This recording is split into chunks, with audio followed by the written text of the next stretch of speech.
the soda that sedated a nation, America's lithium-laced love affair with 7-Up. Good evening. Tonight we're prying the cap off something a little more dangerous than nostalgia. We're going back to a decade when the most popular soft drink in your local pharmacy wasn't just refreshing.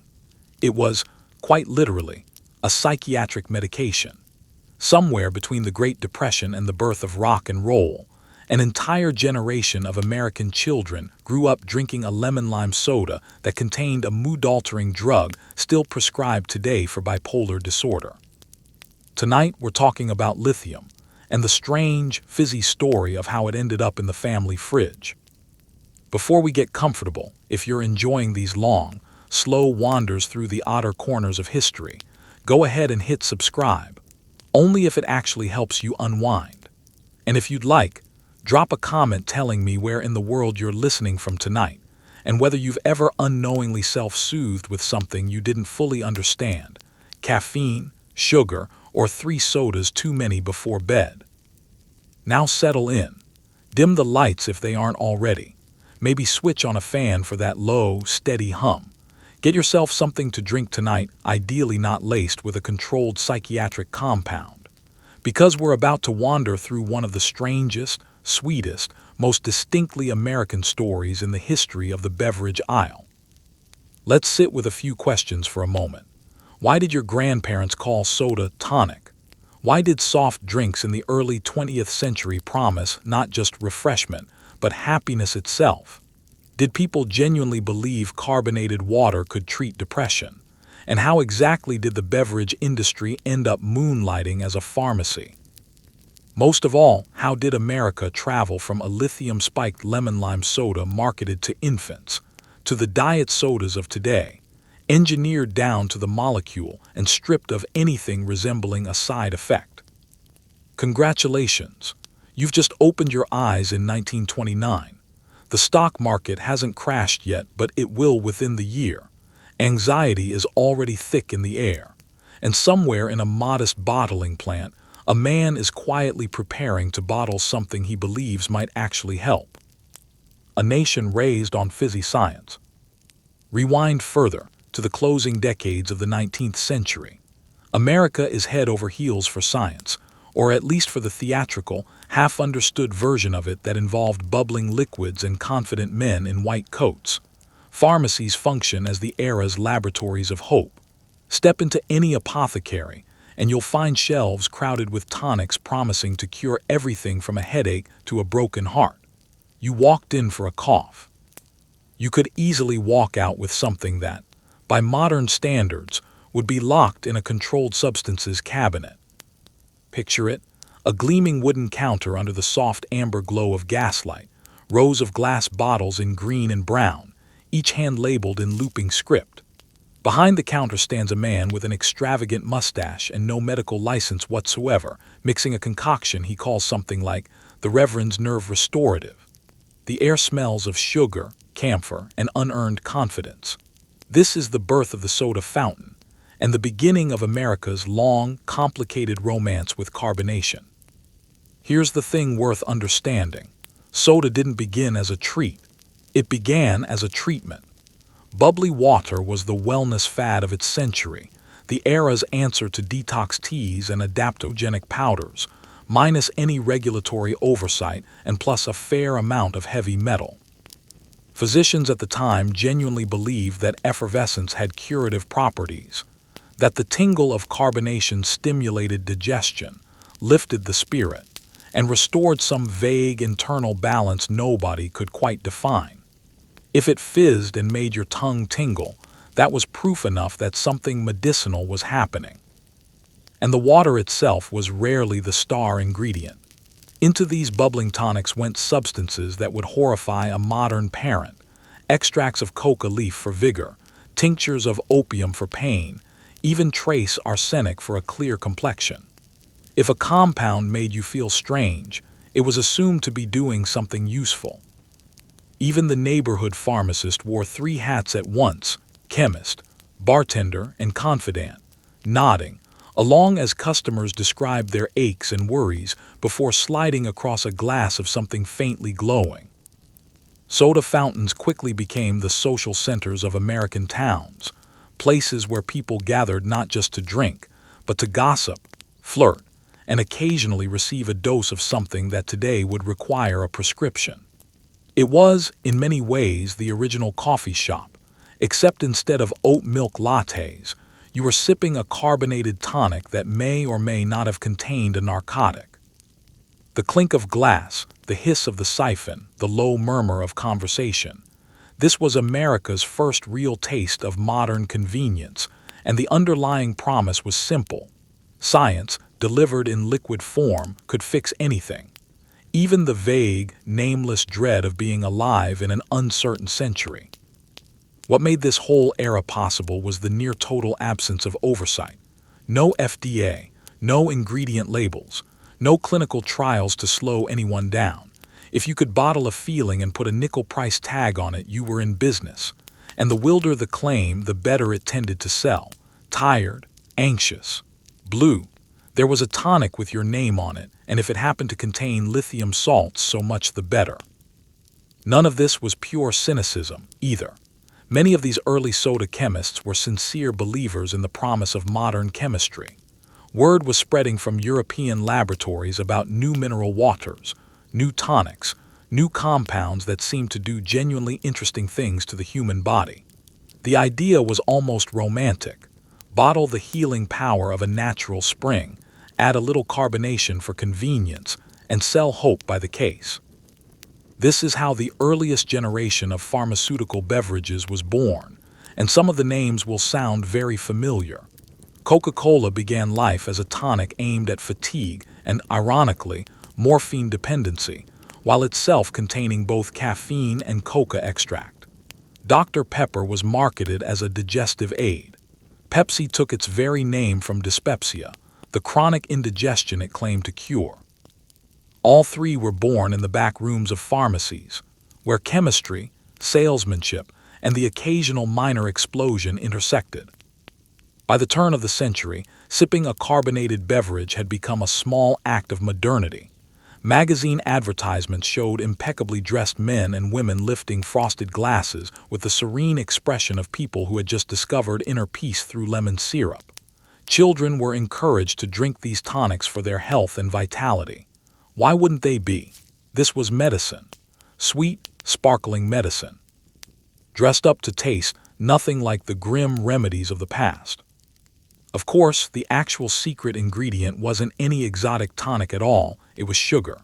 Humanity's oldest and most reliable coping mechanism, now delivered with bubbles. Sugar smoothed over the bitterness of quinine, softened the sting of alcohol, disguised the chalky aftertaste of dissolved mineral salts. It made the medicine go down easily, whether or not the medicine was actually doing anything at all. And that's the quiet irony sitting at the center of early American soda. It was simultaneously the poison and the cure, the ailment and the placebo, bottled together and sold with a smile. So picture yourself there, perched on a stool at a marble counter in 1895, sipping a fizzy tonic while the soda jerk polishes glasses with a rag that has seen better decades. You feel lighter. The room seems to soften slightly at the edges. Your worries about rent, about the cough that won't quite clear, about the sense that the world is moving faster than you can keep up with, all of it dissolves, at least for a moment, into the fizz. Maybe the bubbles really are working. And somewhere in the back of the shop, a chemist is scribbling formulas on a chalkboard, experimenting with citrus oils and lithium salts, laying the groundwork for a story that hasn't even begun yet. Because this isn't where our story starts. It's merely where the idea was born, the idea that science could be sweet, medicine could sparkle, and happiness might just come chilled, bottled, and lightly carbonated. The salesman who bottled a feeling. In the bustling streets of early 20th century St. Louis, you'd have found a restless man hunched over glass beakers and sticky syrups, sleeves rolled to the elbow, eyes a little too bright for comfort. His name was Charles Leiper Grigg, and though he wasn't formally a chemist, he understood something more valuable than chemistry. He understood people. He was the kind of salesman who could convince you that a rainy afternoon was simply refreshment falling from the sky. Born in 1868, Grigg came of age during the golden years of tonic medicine, when nearly every man with a mustache and a mixing spoon believed he could solve the human condition with the right combination of carbonation and confidence.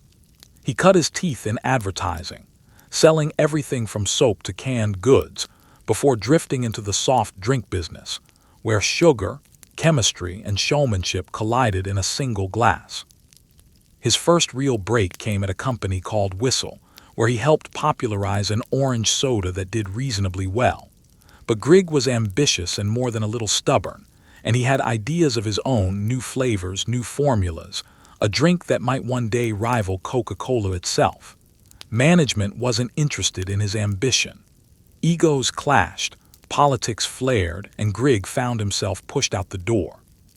He didn't quit. Instead, he retreated to a modest basement laboratory to begin again, this time on his own terms. Picture the scene. Dim lighting, rows of glass jars filled with mysterious liquids, the faint smell of citrus and ambition. His first solo creation, a cheerful orange soda called Howdy, sold reasonably well but lacked any real spark. What he needed, he decided, was a flavor nobody else had properly claimed. Orange was taken. Cola was saturated. Grape was a graveyard of failed attempts. Lemon-lime, though, that was still wide open. But Grigg wasn't only thinking about flavor. He was thinking about function.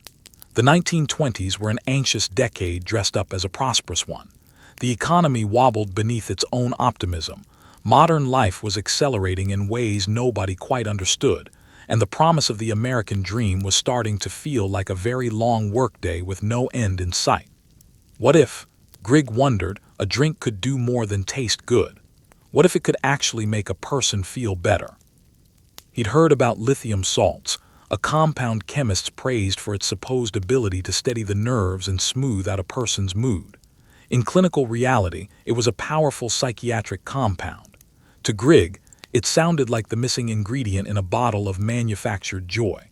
So he mixed in a small amount, not enough to knock anyone off their stool, but enough perhaps to take the sharpest edge off a hard day. The result was tart, bright, and strangely calming. It didn't just refresh you. It seemed to soften you. When he finally bottled his creation in 1929, he gave it a name only a chemist could love: Bib-Label Lithiated Lemon-Lime Soda. The label looked like something lifted from a laboratory supply catalog, clinical, sterile, and oddly trustworthy. And people responded to exactly that. Drinking it felt modern, scientific, like stepping into the future, even if that future happened to be lightly dosed with a mood stabilizer. The timing could hardly have been stranger. Grigg's soda hit shelves mere weeks before the stock market collapse of 1929. As the national economy came apart at the seams, his little green bottles kept multiplying. People lost their savings, their jobs, their sense of security, but many of them still had a nickel for a soda that promised, chemically or otherwise, that everything might just be okay. His small operation, the Howdy Corporation, became an unlikely beacon of hope during the darkest years of the Depression. Workers hand-mixed syrup and carbonated water, while crates of bottles rolled out of the plant like glass reassurance on wheels. The drink caught on first through pharmacies, that perfect blend of scientific credibility and sweetness. By 1932, it was quietly spreading across the Midwest, and nobody was asking too many questions about why it made them feel so unusually calm. If something worked, in that era, you simply bought another case. Grigg, ever the marketer, leaned hard into the health angle. His advertisements claimed the soda aided digestion, soothed upset stomachs, and lifted a person's mood. Technically, none of this was a lie. Lithium genuinely does affect mood. Customers swore by it. Parents gave it to their children. Physicians recommended it to patients. And Grigg, one Imagenes, simply smiled, quietly aware that he had stumbled into one of the more unusual psychopharmacological experiments in American history. Eventually, he admitted that Bib-Label Lithiated Lemon-Lime Soda wasn't exactly a name you could shout across a crowded pharmacy counter. So he rebranded it with something short and a little mysterious: 7-Up. Some claimed the name referred to the drink's 7 original ingredients. Others guessed it was a nod to lithium's atomic mass, which sits conveniently near 7. Grigg himself never gave a straight answer, perhaps because he enjoyed watching the country guess. By the time he died in 1940, his lemon-lime creation had already carved out a permanent place in American life. The lithium stayed in the recipe until 1948, when federal regulators finally noticed that a sizable portion of the nation's children were, quite literally, medicated by soft drink. But by then, 7-Up was already unstoppable. So the next time you crack open a can and hear that familiar hiss, remember Charles Leiper Grigg, the man who turned chemistry into comfort and America's collective anxiety into a marketable flavor. Long before 7-Up was a soft drink, it was a state of mind. And for a while, that state of mind was remarkably, chemically calm. The chemical hiding in plain sight. You've probably done a few questionable things in your life, eaten sketchy gas station sushi, dated someone your friends warned you about, taken a supplement without reading the label. But in the 1930s, an entire country did something questionable together, and most of them didn't even know it. The secret ingredient in one of America's favorite soft drinks, a drink handed to children at lunch counters and praised in magazine advertisements as wholesome family fare, was lithium carbonate. The very same compound prescribed today for bipolar disorder and severe depression was, at the time, casually dissolved into a bottle of lemon-lime soda. Lithium itself had been identified in the early 19th century by a Swedish chemist who initially hoped it might treat gout. It didn't. But that failure didn't stop physicians from experimenting with it in mineral waters, powders, and tonics for decades afterward. By the time Charles Grigg discovered it, lithium already carried something of a reputation as a nerve tonic. The medical logic of the era went something like this. Sadness was a form of imbalance, and lithium, a literal metallic element, could restore that balance. It sounds absurd now, but remember, this was an age when the standard of scientific rigor hovered somewhere between careful observation and enthusiastic guesswork. So when Grigg unveiled his lithium-laced lemon-lime soda, nobody blinked. If anything, it sounded responsible. Why settle for sugar and bubbles when you could have sugar, bubbles, and a dash of emotional stability? The pitch was simple enough. Lithium was known to calm the nerves and smooth out mood swings. The side effects, tremors, dehydration, potential strain on the kidneys, went largely unmentioned, partly because nobody was reading fine print that didn't yet exist. And since the amount in each bottle was modest, somewhere around 5 milligrams, nobody was dropping in the aisles. They simply felt lighter, like a long exhale bottled. Imagine taking that first sip. The bite of lemon and lime hits your tongue, the bubbles dance across your mouth, and within a few minutes something subtle shifts. You're not giddy or drowsy, just pleasantly unbothered. The market's in freefall. Fine. Your boss is shouting about quotas. Sure. The neighbor's rooster got into your vegetable garden again. Typical rooster. Life is still hard, but somehow it feels a touch more bearable. That was the quiet trick of lithium. It didn't solve your problems.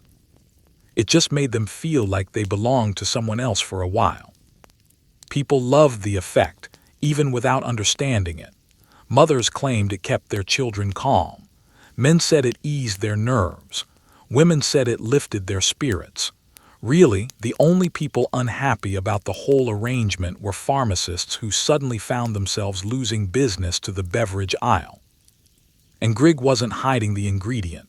Either the word lithiated sat right there on the label in plain sight. But most people had no idea what it actually meant. It simply sounded technical, scientific, official, a word that belonged in a laboratory, and therefore a word that could be trusted. In an era when cigarette advertisements claimed to aid digestion and toothpaste boasted about its radium content, a lithium-laced soda seemed almost restrained by comparison. Lithium even carried a bit of built-in cultural credibility. Natural lithia waters, mineral springs rich in lithium salts, had become fashionable health resorts by the 1930s. Visitors traveled specifically to bathe in and drink from these springs, convinced the mineral content relieved stress and restored vitality. So when 7-Up arrived promising the same benefits in a convenient, bottled, lemon-flavored form, it didn't read as strange in the least. It read as clever. Physicians, for their part, largely went along with it. Many actively endorsed the drink. Some even suggested it to patients directly. A soda that lifted your mood, aided digestion, and quenched your thirst in one 5-cent package seemed like an easy recommendation. Nobody was overly concerned with long-term effects. This was, after all, an era still getting acquainted with the idea of antibiotics.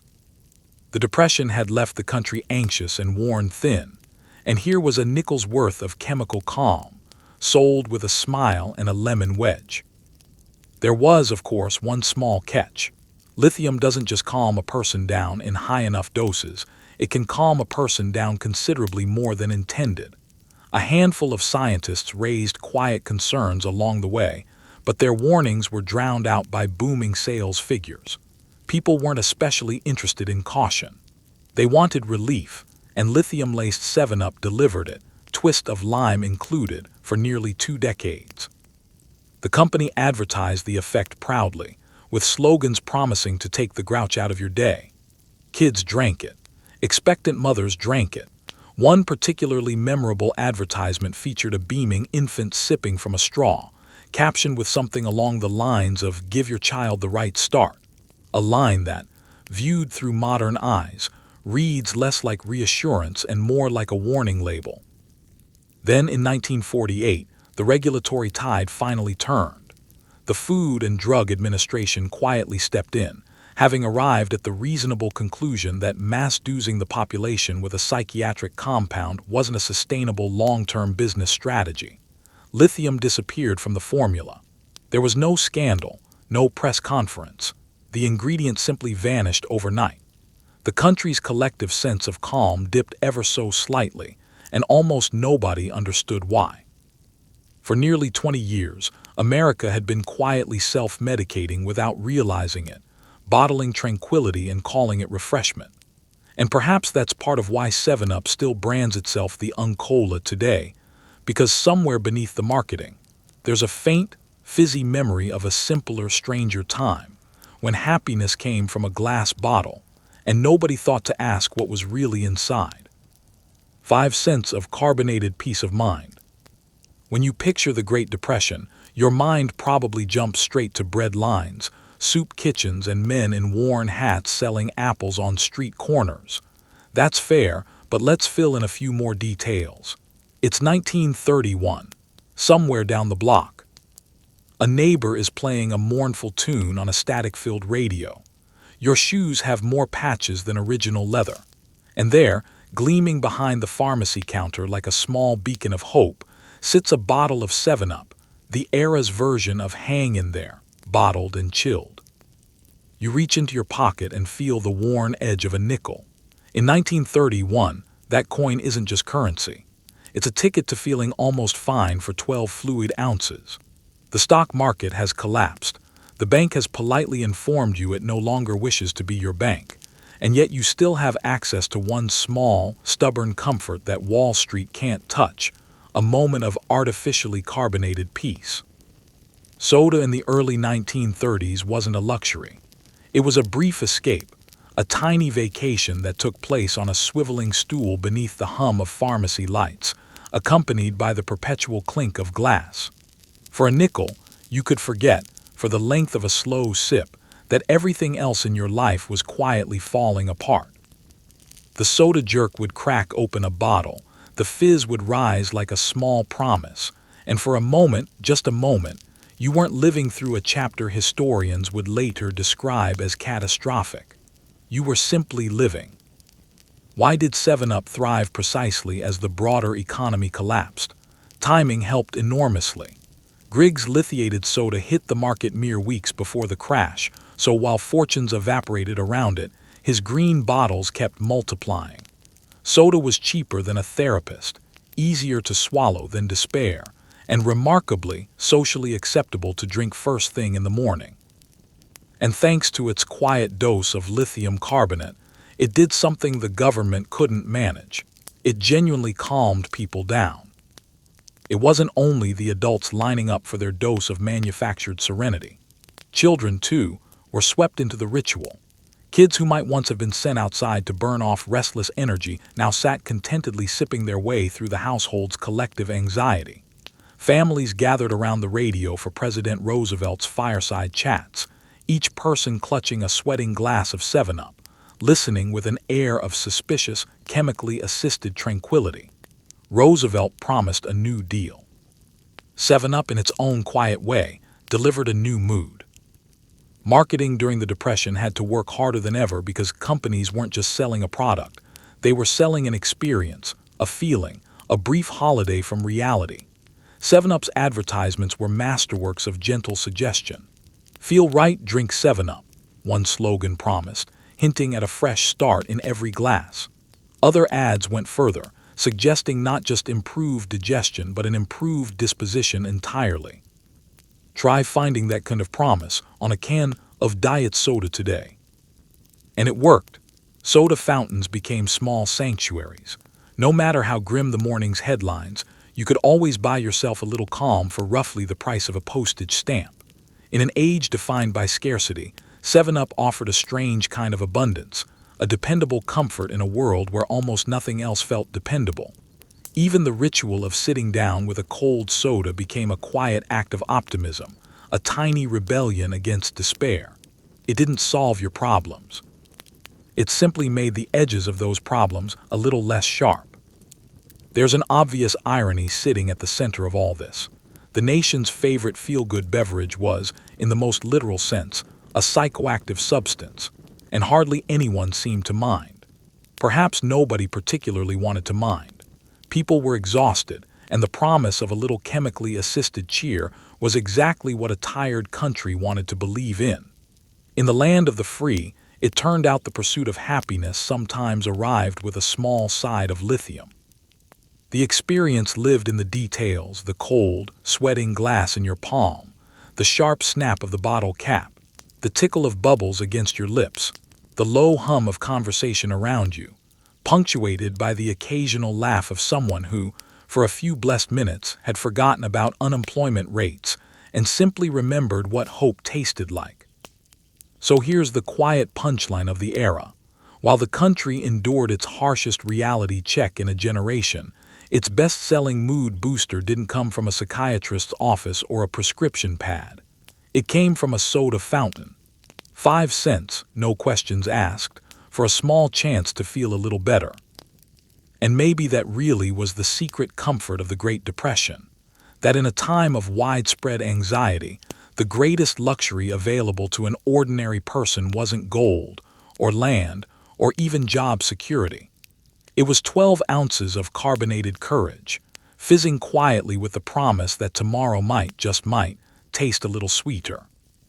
Inside the pharmacy, America's temple of bottled hope. Step into a 1930s American pharmacy, and you're not merely entering a drugstore, you're walking into something closer to a temple. Marble counters gleam beneath soft lamplight. Brass fixtures are polished to a shine flattering enough to soften even the most worried reflection. The air carries a mix of menthol, liniment, and the sweet tang of syrup. Here, the pharmacist isn't only a dispenser of pills. He's part alchemist, part confessor, and for the price of a nickel, a purveyor of optimism. This was the golden age of the soda fountain. The pharmacy transformed into something like the era's version of a wellness studio. White-jacketed soda jerks stood ready behind the counter, prepared to mix whatever the moment called for: a root beer for a sore throat, a phosphate for heartburn, and if your nerves were fraying, a tall, cold glass of 7-Up. The counter itself was often packed shoulder to shoulder. Students in wool sweaters, mothers wrangling fussy toddlers, older men pretending not to notice the world falling apart just outside the window. There was no music playing from speakers, but the hiss of carbonated water and the steady clink of glassware provided all the ambience anyone needed. What's striking, looking back, is how thoroughly the line between treat and treatment simply didn't exist yet. You didn't sip your soda at a plastic table in a food court. You sat at the counter, chatting with the pharmacist about your aches, your worries, the latest neighborhood gossip. He'd listen patiently, stroke his mustache thoughtfully, and then hand over a refreshing tonic that doubled as both dessert and a mild psychiatric intervention. Here, drinks didn't just taste good, they promised to heal, to restore, and in 7-Up's case, to gently dial down the everyday panic of living through an uncertain decade. The label itself reinforced this mood. Lithiated Lemon-Lime Soda, it read, in typography that looked lifted straight from an old apothecary jar. Everything about the branding whispered scientific credibility. Trust me, I'm basically a doctor, which was faintly amusing, given that most soda jerks had graduated high school at best, and the regulatory agencies overseeing food and drugs were still figuring out what their job even entailed. For the average American, if a product sat on a shelf next to cough syrup, it had to be doing something worthwhile. And this was, after all, an era when a little something extra tended to show up in nearly every glass. Coca-Cola still carried faint traces of its original coca extract. Dr. Pepper leaned on pepsin, a digestive enzyme sourced from pig stomachs. Pharmacy soda counters were, in effect, the earliest functional beverage bars, decades before wellness influencers ever discovered the word adaptogen. 7-Up simply took the concept one step further by blending genuine mood stability directly into an afternoon refreshment. The ritual itself carried half the therapeutic value. After a hard morning of labor or a long walk through dusty streets, you'd settle onto a squeaky stool with the confidence of someone making a small investment in their own well-being. The soda jerk would grab a chilled bottle, snap the cap free with practiced ease, and pour it over ice with a satisfying chime. The first sip was sharp and citrusy, almost medicinal, and then, a few minutes later, the real effect would settle in. You'd feel unmistakably a little better. Was it the sugar, the bubbles, the lithium? Nobody quite knew and nobody much cared. You simply kept coming back.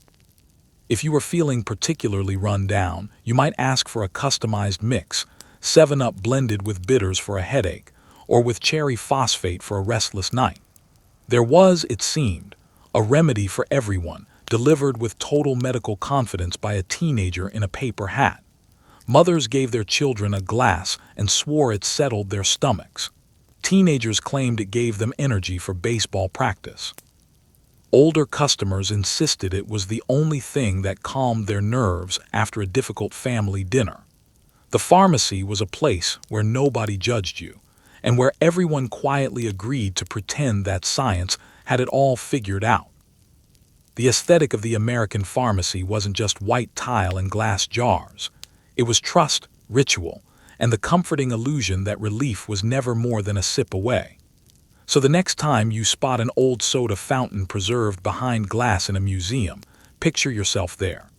Elbows resting on cool marble, heart just a little lighter, sipping something cold, and believing, if only for a moment, that you were tasting the future.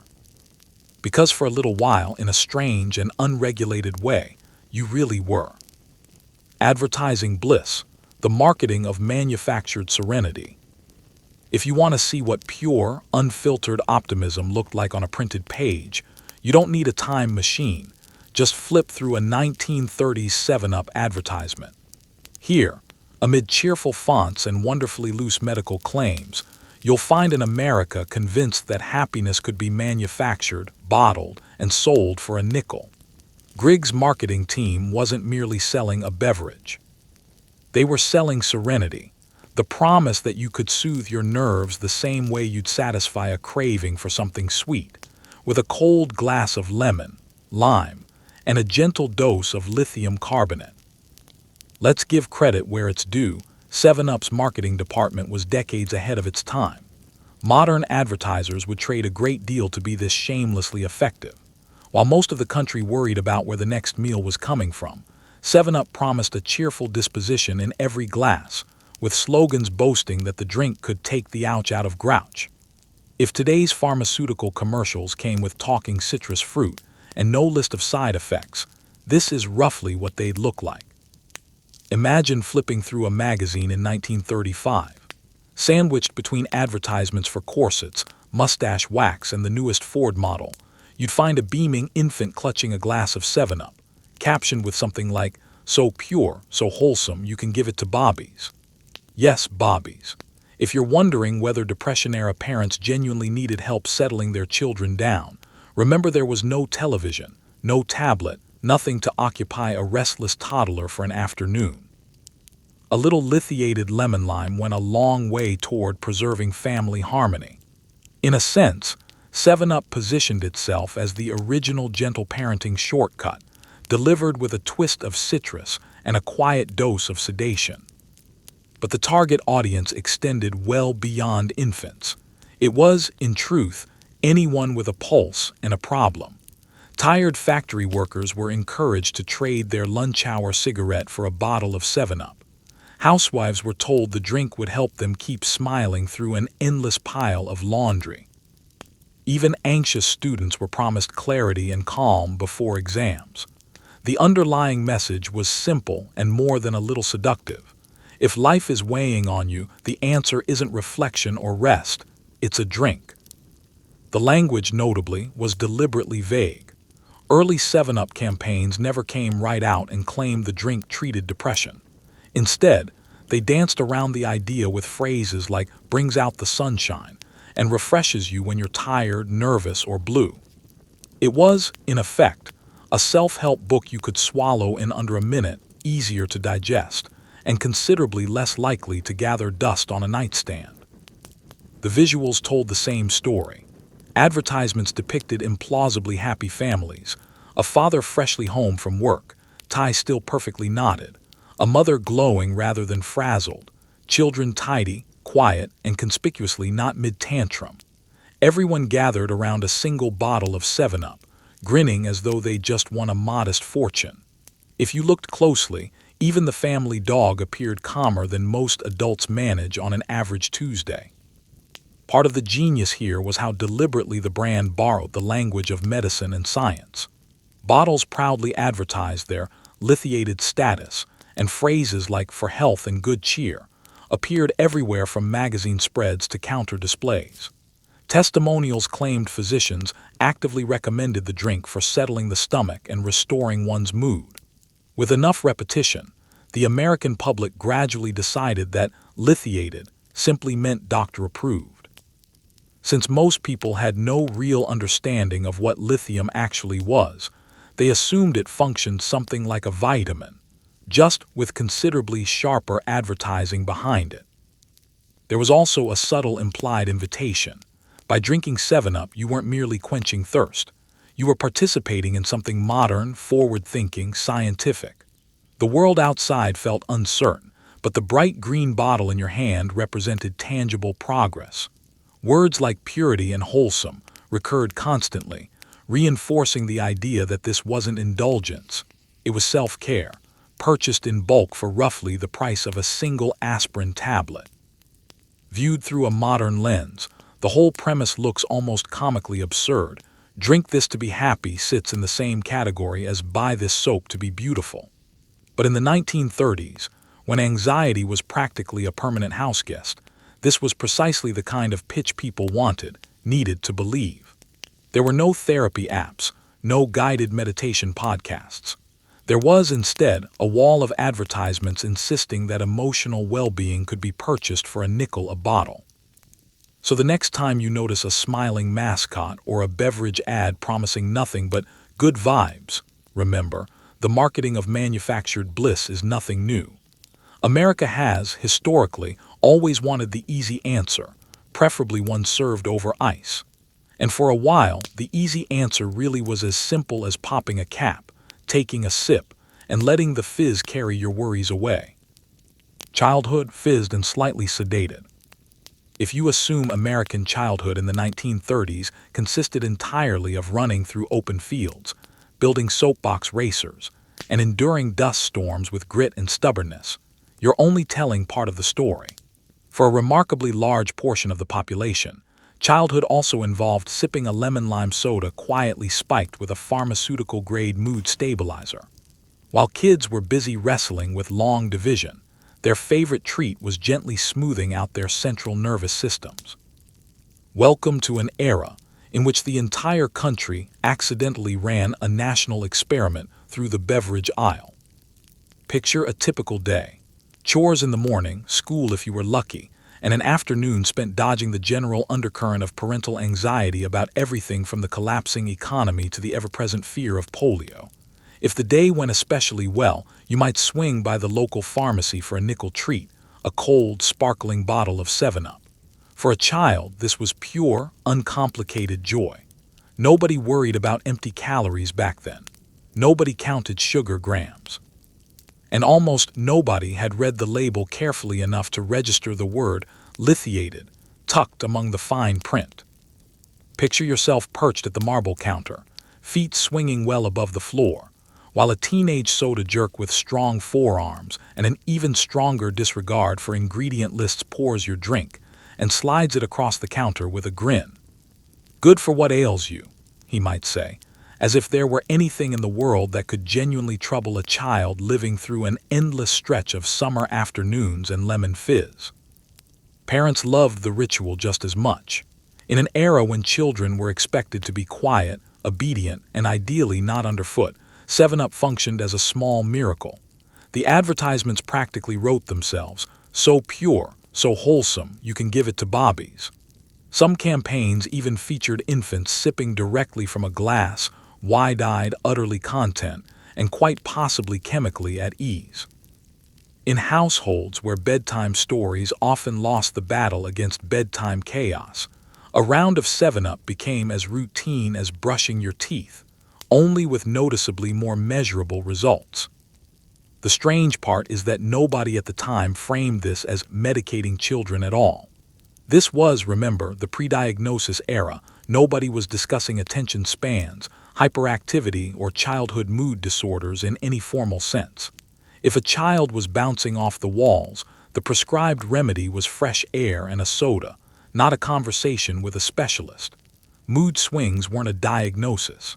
They were simply part of growing up. So while modern parents debate screen time limits and food dyes, 1930s parents occasionally debated whether a second glass of lithium-laced soda might be pushing things a little far. In hindsight, it usually was. Teachers, for their part, raised no objections either.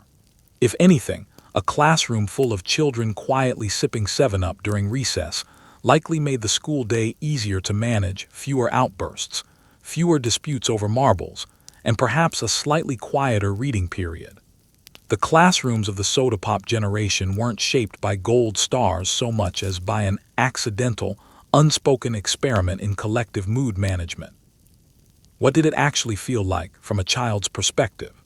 Imagine being full of restless energy and half-formed dreams, and then, gradually, feeling a wave of gentle, inexplicable calm settle over you. One minute you're arguing passionately over baseball cards, and the next you're perfectly content to sit in the shade and watch clouds drift by. The world remains large and a little confusing, but somehow the edges feel softer. It's something like summer vacation, distilled into a bottle, side effects included. Though nobody at the time had studied what those side effects might eventually add up to. Not every child was won over, of course. Some found the flavor too sharp, too lemony, or simply less exciting than a classic root beer. Others cared only about the bubbles and never noticed the calming undertone at all. But for the majority, 7-Up became as ordinary a piece of childhood as scraped knees or backyard games. And unlike castor oil or the mystery cough remedies of the era, it actually tasted good. Did parents ever suspect something more was going on beneath the surface? Perhaps, occasionally. But in an age without warning labels, lawsuits, or much formal understanding of child psychology, most adults simply credited their children's good moods to fresh air, hard work, and maybe a bit of luck. It wasn't until 1948 that the Food and Drug Administration finally asked the obvious question: should the country really be handing pharmaceutical-grade mood stabilizers to children through the beverage aisle? The answer, unsurprisingly, was no. Lithium disappeared from the formula, But the legend of the soda pop generation lingered, an era when American childhood was, in its own strange way, fizzy, bright, and quietly serene. So if you've ever wondered why your grandparents seemed so remarkably unbothered by life's smaller frustrations, maybe it wasn't only the good old days talking. Maybe it was 7-Up, quietly writing an entire unspoken chapter of American childhood, one lithiated bottle at a time. The Housewife's secret weapon. It's a Wednesday afternoon in 1937. The kitchen radio hums softly in the background, laundry sways on the line outside, and your mother stands at the counter, hair perfectly set, nerves stretched thin from another morning of sibling squabbles, a broken dish, and the looming dread of an unannounced visit from a judgmental neighbor. But as the clock strikes 3, she opens the icebox and pulls out the era's modern miracle, a bottle of 7-Up. Lemony. Fizzy. And according to every magazine on the rack, so pure, so wholesome, you can give it to Bobby's. Let's set the scene honestly. Parenting in the 1930s wasn't a soft, pastel-toned fantasy. It was chaos wrapped in obligation, layered with the relentless pressure to raise well-behaved children without ever visibly losing your composure. Gentle parenting in this era often meant simply losing your voice from yelling and quietly giving up for the afternoon. But with a bottle of 7-Up chilling in the fridge, a mother didn't have to choose between patience and peace. She could pour a glass, hand her child a straw, and let the lithium quietly do the heavy lifting. Mothers were drawn to the brand because the advertising spoke directly to them. Forget today's careful hand-wringing over sugar content or questionable additives. Back then, the operative word was wholesome. The advertisements weren't subtle in the slightest. Rosy-cheeked bobbies, smiling mothers, spotless kitchens that appeared to have never witnessed a single tantrum. The all-family drink, one campaign promised, suggesting that 7-Up would keep everyone refreshed, content, and though never stated outright, noticeably more relaxed. The ritual surrounding the drink carried its own quiet sophistication. A mother would reach for her best glassware, drop in a few ice cubes, and pour the fizzing tonic with something close to ceremony. Children would gather round, eyes wide, hopping for an extra splash. Even fathers took part, enjoying a glass after mowing the lawn or tinkering with the car, occasionally offering a knowing wink, as though hinting that adulthood wasn't entirely bills and back pain after all. The truth is, 7-Up genuinely made domestic life a little easier to manage. It smoothed the friction of bedtime routines. It softened the sharper edges of a rainy afternoon or a difficult teething week. Mothers could offer it to houseguests without a second thought, confident the lemon-lime beverage was considered every bit as safe as milk or juice. Some even used it as a base for homemade cough remedies, which, in its own accidental way, might be the most honest piece of product labeling from the entire decade. Let's talk briefly about the science, or rather, the near-total absence of it. Most mothers in the 1930s had no direct access to medical journals or government safety warnings. Their information came from word of mouth, family tradition, and whatever glossy advertisements filled the pages of their favorite magazine. If a publication said something was good for you, it generally was accepted as fact. And if the neighbor's notoriously difficult toddler seemed to settle down after a glass of 7-Up, well, that counted as proof enough. "You look so peaceful," one mother might say to another, handing over a chilled bottle as though passing along a small secret for surviving the week. In a sense, she was. There's something almost touching in how much trust was placed in these companies. Mothers genuinely believed the people behind these advertisements had their family's best interests at heart. They believed in the cheerful faces smiling out from magazine pages, in the neat rows of bottles lining pharmacy shelves, in the broader idea that modern science existed to make home life gentler and more manageable. Nobody was particularly worried about over-medicating a child. The very concept barely existed yet in the public imagination. The only noticeable side effect anyone tended to mention was a sudden, mysterious willingness to take an afternoon nap. Of course, hindsight tends to be an unkind teacher. Today, it's easy to see the absurdity in marketing a psychoactive beverage to infants and calling it wholesome family fare. But in that pre-warning label era, when mothers were juggling chores, frayed nerves, and a steady parade of hungry, restless children, 7-Up offered a rare and genuine sense of hope. The hope that a simple drink might actually solve a problem or two. Hope that happiness could arrive with bubbles attached. So the next time you come across a vintage advertisement featuring a serene mother and a smiling infant clutching a straw, remember, they weren't naive. They were simply doing their best with the tools available to them, in a world that always seemed to be asking for just a little too much. And if it took a small amount of lithium to make the week a bit sweeter, it's hard, even now, to blame them entirely. The lithium rush, a nation quietly sedated. America in the 1930s and 40s was anxious about almost everything imaginable. The Great Depression, 2 world wars, dust storms rolling across the plains, unfamiliar new music on the radio, and whether the neighbors were silently judging the state of the front lawn. And yet, beneath all that cultural unease, something curious was happening. The country, according to most accounts, seemed calmer than the headlines suggested it had any right to be. This wasn't an accident of temperament. It was a shared, largely unexamined ritual quietly revolutionizing the national mood. The simple act of cracking open a bottle of 7-Up. Picture living in a decade where therapy was reserved almost exclusively for the wealthy, where meditation was something practiced only by monks in distant countries, and where self-care meant using both soap and hot water in the same week if you were lucky. Emotional regulation wasn't discussed openly. It was handled, if at all, with a family-sized pie, a stiff upper lip, or, if you happened to be fortunate, a cold lemon-lime soda. Except this particular soda wasn't only sugar and bubbles. It carried a quiet dose of lithium, the same active compound modern psychiatry prescribes for serious mood disorders. Back then, it was handed out almost like candy. You wake up worrying about the bills.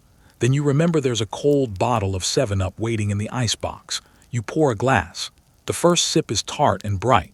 A few minutes later, the sharp edges of the day feel a little softer. Your boss raises his voice about something. You nod, a touch glassy-eyed, and think, he probably just needs a soda too. The radio announces another bank failure and you shrug, top off your glass, and return to the crossword. Life isn't easier exactly. It simply feels a little more distant, a little less urgent. This gentle calm wasn't confined to adults. It swept across every corner of the household. Children who once had the restless energy of caffeinated house cats now sat quietly through long church services, sticky-lipped and serene. Teenagers, rather than brooding on porches, discussed weekend plans without the usual dramatic sighing. Even grandmothers, famously vocal about casseroles and other people's life choices, seemed to mellow, pouring glasses of 7-Up at Sunday dinner and actually listening to a story all the way through. And remarkably, nobody questioned why the national mood carried this gentle, sedated undertone. People credited it to good weather, solid values, or simply that new lemon-lime drink from the pharmacy. No prescription required. No diagnosis needed. Just a nickel and a thirst for something a little lighter than the times themselves. To be clear, none of this was an intentional social experiment. The beverage industry had simply stumbled onto a compelling opportunity, refreshment, digestive relief, and a cheerful disposition, all in one bottle, and the country happily obliged. Nobody paused to wonder whether a soda doubling as a mild mood stabilizer might be a little too good to be true. If your temper improved, you told your friends to try it too. If your children napped a little longer, or your spouse seemed less inclined to pick a fight, you simply stocked up by the crate. There are anecdotes from the period that, in hindsight, read almost like accidental case studies.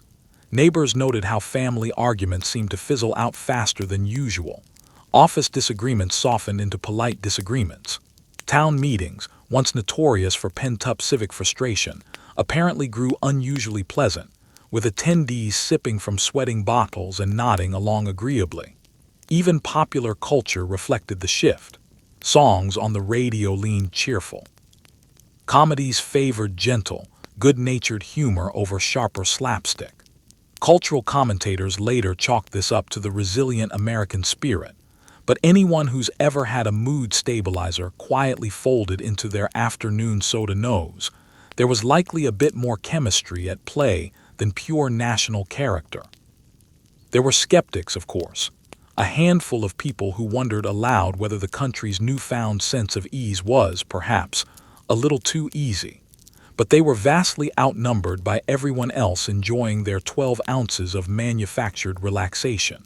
For nearly 2 decades, the nation's baseline setting hovered somewhere around mildly content. It was, in every sense, a genuine lithium rush, an era when life's sharper edges lost some of their bite, and an entire country quietly learned to take things one sip at a time. So the next time someone sighs wistfully about how much calmer, friendlier, and more even-keeled people used to be, don't rush to credit nostalgia or old-fashioned values alone. Consider, at least in part, the bubbles. Caffeine versus calm, the great soda rivalry. Welcome to the 1930s beverage battlefield, where America's fiercest rivalries weren't confined to baseball diamonds or political debates, but played out behind the counters of pharmacies across the country. On one side stood the jittery, caffeine-powered force of Coca-Cola.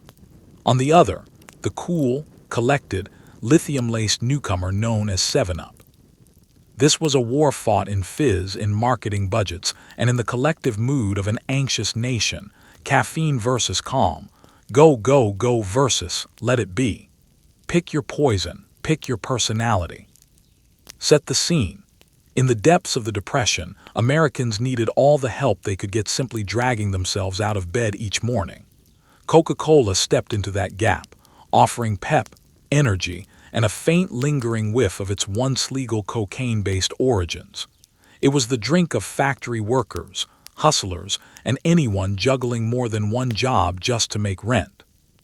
Its advertisements showed bright-eyed young people with upright posture, ready to tackle an endless list of chores, powered by a bracing shot of caffeine. Just a few stools down the same marble counter, though, the mood shifted entirely. 7-Up wasn't interested in hyping anyone up. It wanted you to unwind. Its advertising copy spoke of soothed nerves and lifted spirits, aimed squarely at a target market that, at the time, included essentially the entire country. Where Coca-Cola promised productivity, 7-Up promised peace. Think of it as the original showdown between an energy drink and a cup of chamomile tea, except both arrived in glass bottles, and neither required identification to purchase. The contrast played out even within individual households. Parents who reached for Coca-Cola in the morning were often signing up for an afternoon of restless energy and impromptu wrestling matches across the living room furniture. Families who leaned on 7-Up, meanwhile, often experienced a house quiet enough to hear the ice melting in the glass. Sometimes, in the very same neighborhood, one family's children would be mowing the lawn at record speed, while the family next door sat calmly coloring, lemon-lime mustaches betraying nothing but total serenity. The rivalry extended into branding as much as mood.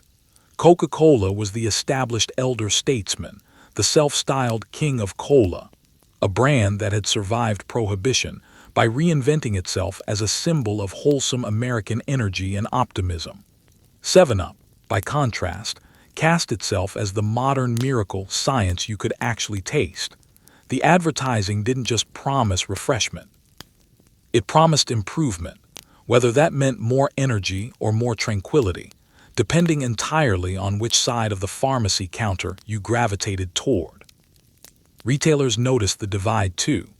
At the local drugstore, men in work shirts might grab a Coca-Cola before heading out to paint a house or repair an engine. A few seats down, mothers in floral dresses and children fresh from school would order a round of 7-Up before heading home for homework and evening chores. The soda jerks themselves, ever the neutral diplomats of the counter, never took sides. They simply poured, smiled, and occasionally murmured, "Rough day," as they slid a lemon-lime glass toward a weary customer. Even the advertising language stoked the rivalry directly. Coca-Cola leaned on lines like "Thirst knows no season," showing athletes and laborers in motion. 7-Up countered with promises like, "You'll feel like yourself again."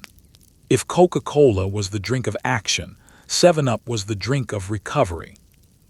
It's hard to imagine a more fitting metaphor for the broader tension running through American culture at the time, caught somewhere between pushing forward relentlessly and occasionally needing to sit down and catch your breath. Ironically, plenty of households stocked both. Mornings often began with a bracing Coca-Cola to shake off sleep and prepare for the day ahead. Evenings, after dinner, called for a round of 7-Up, a family ritual that traded bedtime drama for a gentle yawn and an uncharacteristic willingness to share the bathroom without complaint. The soda wars never really crowned a single winner, because the truth was simple: Americans needed both. They needed something to get them moving and something to help them settle back down. Productivity and peace, drive and downtime, served chilled and always within arm's reach. So the next time you crack open a can and wonder, even briefly, whether you're Team Caffeine or Team Calm, remember this isn't a new dilemma. It's a ritual as old as the soda fountain itself, fizzing quietly with a long history of hustle and hush, each rising bubble a small reminder that sometimes it's perfectly acceptable to let your drink decide your mood for you. From prescription label to party bottle, the Rebrand. Let's be honest, Bib-Label Lithiated Lemon-Lime Soda doesn't exactly roll off the tongue. It sounds less like a refreshing beverage and more like something you'd stumble across at the bottom of a Victorian medicine cabinet. And yet, for nearly a decade, that unwieldy name was exactly what appeared on Charles Grigg's bottles. Americans drank it anyway, partly out of trust in modern science, and partly because nobody could pronounce it properly and simply pointed at the bottle instead. By the mid-1930s, though, the winds of marketing were shifting. The era of intimidating, pharmaceutical-sounding brand names was giving way to something punchier, catchier, easier to shout across a crowded soda counter. Enter the great American rebrand, 7-Up. 2 syllables, a hint of mystery, and absolutely zero suggestion of mood-altering pharmaceuticals lurking inside. This wasn't merely a name change.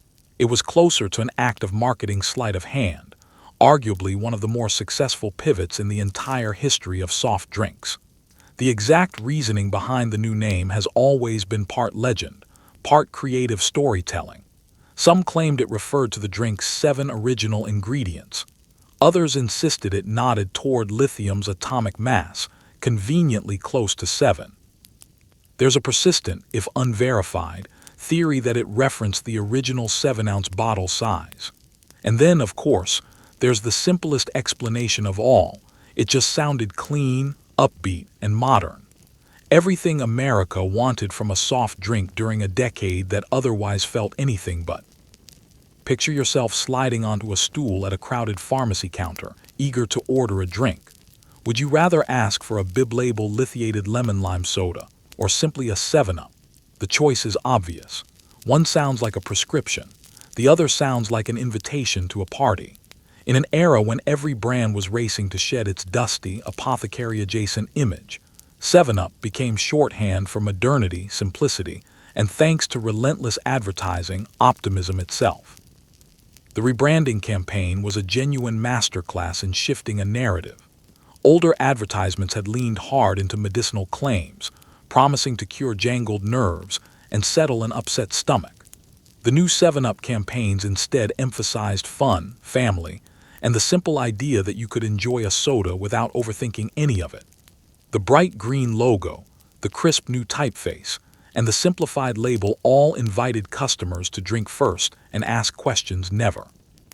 But the true genius of the rebrand extended well beyond the name itself. It gave the company a blank slate to work from. For a while longer, they kept the lithium and all the supposed benefits that came with it, but quietly dropped the intimidating, lithiated language from public view.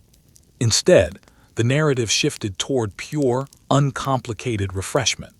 The underlying chemistry hummed along quietly in the background, but customers no longer had to think about it directly. They could simply be happy, take a sip, and enjoy a beverage that now felt less like a prescription and more like a lifestyle. The public embraced the shift enthusiastically. Soda fountains across the country swapped their older, dustier Bib-Label signage for the crisp new 7-Up branding, and sales climbed steadily. It's a genuine testament to the power of branding. With little more than a shorter name and a fresh font, the exact same drink transformed from something that sounded like homework into something that tasted like recess. The product itself, at least initially, hadn't changed. Every bottle still carried its quiet dose of lithium, still delivered that peculiar, gentle calm that helped keep Depression-era families so remarkably serene. What changed was the story wrapped around it. Customers weren't drinking medicine anymore. They were part of something a little more aspirational, something on the up, easy to say, easy to enjoy, and effortlessly modern. There's a broader lesson buried in here for anyone who has ever tried rebranding themselves, their small business, or even just their online presence. Sometimes what you need isn't an entirely new formula. Sometimes all you need is a new story, one that invites people in, makes them feel a step ahead, and lets them quietly forget whatever came before. So the next time you spot a can of 7-Up glinting inside a vending machine, remember there's a small piece of marketing history tucked inside every bubble, proof that the difference between a medical curiosity and a beloved American icon can come down to 6 fewer syllables and considerably more fizz.